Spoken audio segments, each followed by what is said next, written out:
हमारे देश में खेलों को विगत 10 साल के अंदर बहुत महत्व दिया गया है। इसके बजट में लगभग 5 गुना हमने बढ़ोतरी की है। ढेर सारे नए स्पोर्ट्स इंफ्रास्ट्रक्चर बनाने का भी काम किया है।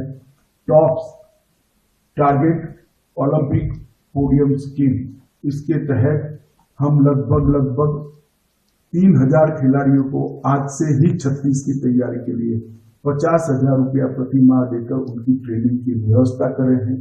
फिट इंडिया मूवमेंट्स में से भी खिलाड़ियों को चयन करने की प्रक्रिया हमने आगे ली है और इसका परिणाम भी आया है। चाहे ओलंपिक हो, पैरालंपिक हो, एशियाड खेल हो, हमें मिलने वाले पदकों की संख्या 3 गुना बढ़ी है।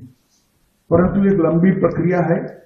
मैं आपको इतना ही कह सकता हूं कि 2036 में जब भारत में ओलंपिक खेला जाएगा तो भारत 1 से 5 की तालिका में होगा। जो आज 15 तक हमारा नंबर नहीं है, वो 1 से 5 में आएगा।